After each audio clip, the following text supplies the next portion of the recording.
Assalamualaikum. Salam sejahtera. Bersua lagi pada sesi PDPR bersama cikgu. Hari ini kita akan belajar Bahasa Melayu tahun 5. Pada minggu ini kita akan belajar di bawah tema Jati Diri, Patriotisme dan Kewarganegaraan di bawah unit yang ke-13 iaitu Sikap Bertanggungjawab. Tajuk kecilnya ialah Warisan Pantun. Murid-murid, hari ini kita akan belajar kemahiran membaca.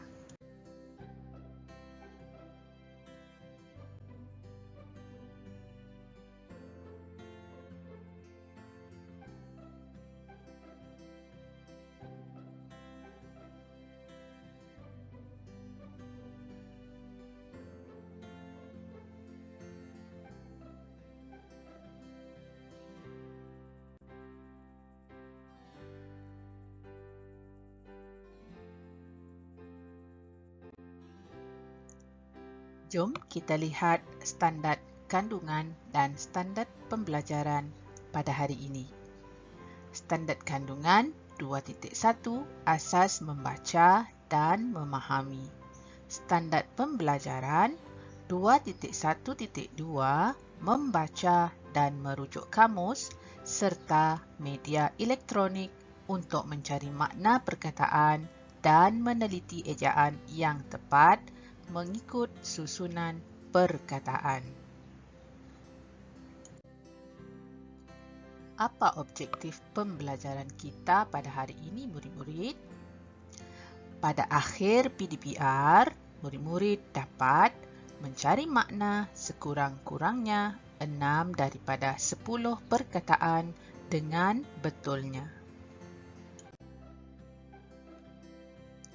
Baiklah murid-murid, sebelum kita mencari makna perkataan, mari kita baca terlebih dahulu.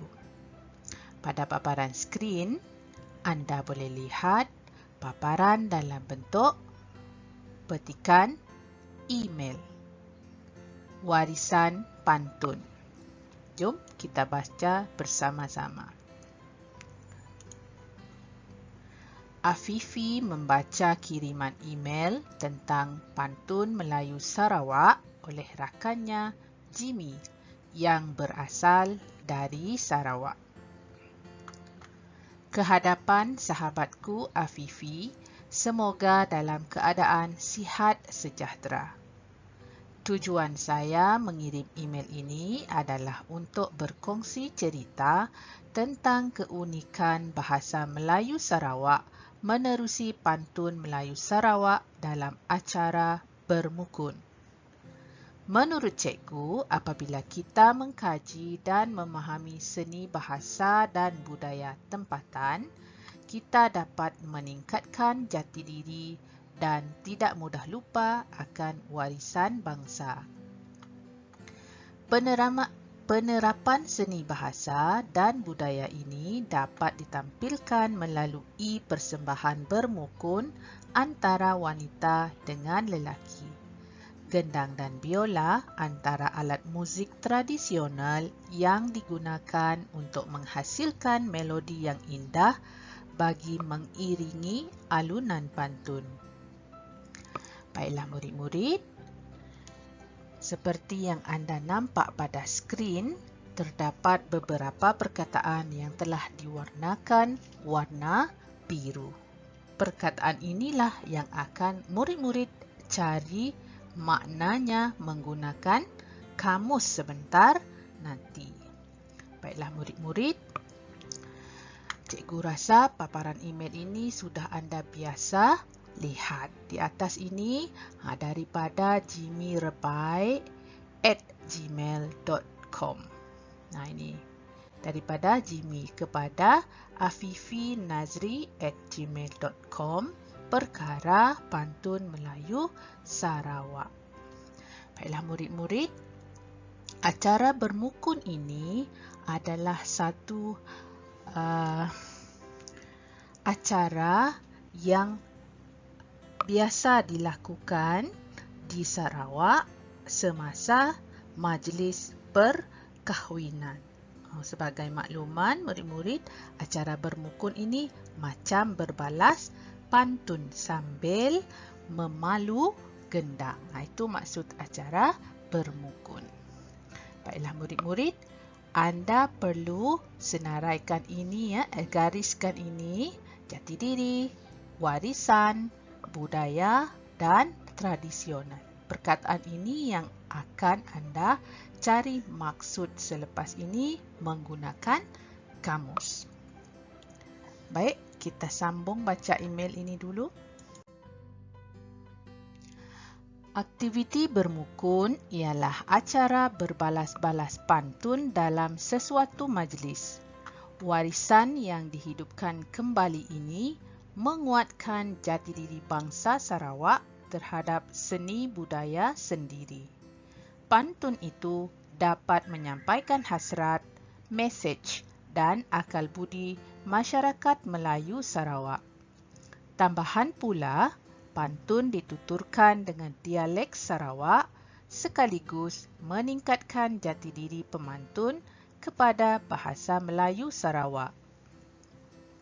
Saya berharap agar budaya ini terus dipromosikan dan memenuhi aspirasi murid, iaitu berpengetahuan luas dan membawa identiti Sarawak ke peringkat global. Bahasa Melayu yang menjadi lambang jati diri juga akan semakin subur. Saya akhiri tulisan ini dengan serangkap pantun. Baiklah murid-murid, izinkan cikgu melafazkan pantun ini menggunakan dialek Melayu Sarawak. Bukan mukun sebarang mukun, mukun kamek berisi beras. Bukan pantun sebarang pantun, pantun kamek minta dibalas. Itulah dialek bahasa Melayu Sarawak. Baiklah murid-murid, nampak perkataan yang diwarnakan biru di sini?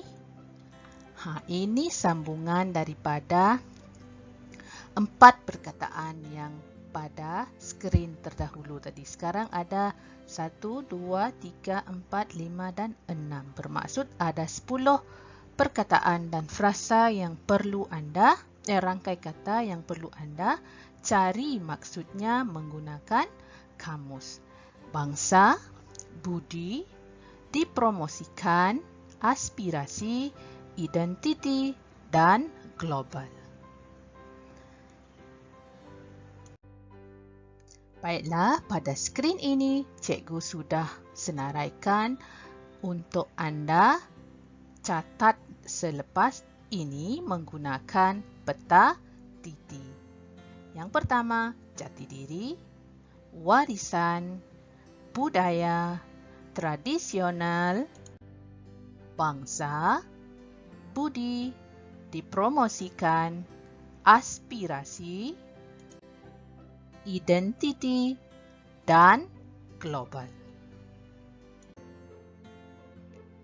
Baiklah murid-murid, jika kita hendak mencari makna sesuatu perkataan, murid-murid perlulah merujuk kamus. Kamus mana yang murid-murid perlu guna? Yang cikgu kongsikan di sini, iaitu Kamus Dewan yang terkini edisi keempat. Ini jilid yang menggunakan kulit yang tebal. Cikgu ada satu naskah seperti ini. Satu lagi naskah harga ekonomi, muka depannya tak tebal, kulit nipis. Okey? Ini satu. Sama. Ini kamus yang diterbitkan oleh Dewan Bahasa dan Pustaka. Jom kita lihat bagaimana hendak membaca kamus. Baiklah, cikgu ambil contoh perkataan warisan. Warisan merupakan perkataan yang berimbuhan akhiran. Jadi kata dasarnya waris. Untuk mencari makna dalam kamus, murid-murid perlu cari kata dasar terlebih dahulu. Ini dia, waris. Waris ini ada di sini. Tengok arah yang cikgu tunjuk. Waris. Okey. Di sini kurang jelas, tak nampak. Nanti murid-murid boleh rujuk kamus yang edisi keempat. Waris 1 ni sebelah kanan ni semua berkaitan dengan waris. Cikgu besarkan untuk warisan yang cikgu kotakkan di sini. Paparannya seperti ini. Warisan. Pertama, harta peninggalan, harta pusaka. Ini makna yang pertama. Ingat, kita cari makna berdasarkan konteks. Jadi, warisan dalam konteks petikan email tadi ada tak berkaitan dengan harta? Tidak. Jadi, makna yang pertama ini tidak menepati konteks petikan. Kita beralih pula pada makna yang kedua. Sesuatu yang diwarisi, sesuatu yang turun-temurun, peninggalan. Makna yang kedua ini menepati konteks petikan email yang kita baca. Jadi, apa maksud warisan? Peninggalan. Mungkin murid-murid tertanya, apa pula yang ditulis secara condong di sini? Yang ditulis secara condong dalam kamus ini merupakan contoh ayat. Contoh perkataan ini digunakan dalam ayat. Mimi pergi ke Bandung untuk suatu urusan warisan. Contoh, untuk makna pertama. Kata jongos merupakan kata warisan kolonial. Ini ayat. Itu cara membaca kamus. Baik. Kalau murid-murid tak ada kamus seperti yang cikgu paparkan tadi, Kamus Dewan edisi keempat, murid-murid juga boleh merujuk kamus dalam talian. Tengok contoh yang cikgu tangkap layar di sini. Cikgu ambil dari Google dengan syarat mesti ada capaian internet. Jadi, dalam ruang carian, murid-murid cikgu ambil perkataan jati diri. Cikgu ambil contoh jati diri. Dalam ruang carian, murid-murid type jati diri. Kemudian dia akan keluar seperti ini dan pastikan murid-murid masuk laman sesawang ini. Yang cikgu tunjuk ni https://prpm.dbp.gov.my. Mesti masuk sini. Ini adalah laman rasmi Dewan Bahasa dan Pustaka. Jadi bermaksud nanti perkataan yang anda cari adalah merujuk kepada kamus terbitan Dewan Bahasa dan Pustaka. Jom kita lihat.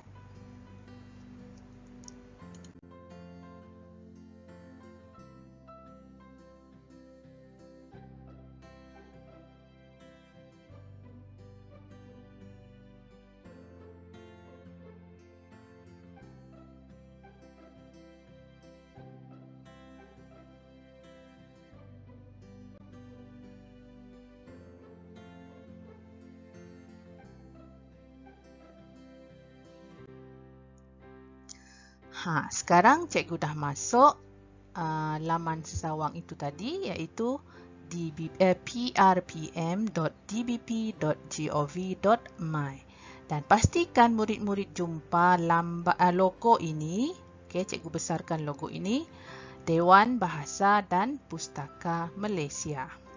Pada ruang carian pada kamus ini, kamus dalam talian, sekali lagi murid-murid dia akan automatik masuk ke sini apabila awak klik tadi, dia masuk ke sini. Dan di sini maksud yang diterangkan berdasarkan kamus dalam talian. Apa definisinya? Sifat atau ciri yang unik dan istimewa yang menjadi teras dan lambang kepribadian seseorang individu sesuatu bangsa, DSB ni bermaksud dan sebagainya. Jadi konteks petikan email tadi, yang mana satu? Individu atau sesuatu bangsa? Betul. Jadi jati diri dalam konteks petikan email tadi bermaksud sifat atau ciri yang unik dan istimewa yang menjadi teras dan lambang sesuatu bangsa. Itu cara mencari maksud dalam talian. Baiklah murid-murid, bagaimana hendak menyenaraikan perkataan dan makna tadi menulis dalam buku? Murid-murid perlu menggunakan peta titik. Ini biasa dah kita buat dalam kelas. Betul tak murid-murid 5A? Biasa kalau nak cari makna mesti guna peta titik. Sebelum buat peta titik, murid-murid perlu sediakan faktor berkaitan. Yang di atas ialah perkataan, yang di bawah adalah makna. Jadi S di sini, bahasa Inggerisnya S, bahasa Melayunya sebagai mana. Ulang kaji sedikit peta titik ya. Peta titik ini digunakan untuk proses pemikiran analogi, iaitu hubungan yang sama mencari faktor perhubungan. Hubungan yang sama bermaksud sini perkataan, sini makna. Sini perkataan, sini makna. Sebagaimana yang ini, itulah yang ditulis di sini. Itu maksudnya analogi. Okey, kita melihat analogi. Hubungan yang sama, kemudian mencari faktor penghubungan. Ini faktor penghubungan, iaitu di atas perkataan, di bawah makna. Jom kita lihat contoh yang telah cikgu sediakan. Ini contoh yang cikgu telah sediakan. Nanti awak sambung 8 lagi. 2 sudah cikgu sediakan di sini. Baik, kita lihat faktor berkaitan terlebih dahulu, iaitu di atas perkataan, di bawah makna. Di tengah-tengah ini sebagai mana. Tadi cikgu dah gunakan kamus dalam talian bagi rangkai kata jati diri. Apa dia jati diri? Teras dan lambang kepribadian sesuatu bangsa. Baik murid-murid, kalau awak tulis, pastikan menepati konteks petikan. Jangan main salin saja. Habis semua makna dalam kamus tu awak salin. Kena pastikan makna menepati konteks petikan. Kalau awak jawab di sini teras dan lambang kepribadian seseorang individu, bermaksud tidak menepati konteks. Jadi yang tepatnya kepribadian sesuatu bangsa. Sebab petikan yang kita baca tadi berkaitan dengan pantun Melayu Sarawak. Baik, ini perkataan atau rangkai kata yang pertama yang cikgu guna tadi, kamus dalam talian. Kita beralih pada perkataan yang kedua, iaitu warisan. Ini tadi cikgu guna kamus edisi keempat. Apa yang nampak di makna dalam kamus tadi? Pusaka atau peninggalan. Okey, bukan harta, tapi pusaka atau peninggalan. Sebab konteks petikan bukan merujuk kepada harta, tetapi kepada peninggalan, merujuk kepada warisan yang perlu dikekalkan. Jom kita refleksi diri bersama-sama. Baiklah, murid-murid, pada hari ini awak mesti kata pada diri sendiri, pada hari ini saya boleh mencari makna sekurang-kurangnya 6 daripada 10 perkataan dengan betulnya. Syabas dan tahniah kepada semua murid yang berjaya menonton video penerangan cikgu sehingga selesai. Terima kasih atas perhatian anda semua. Sehingga berjumpa lagi pada sesi PTPR yang akan datang. Assalamualaikum. Jumpa lagi.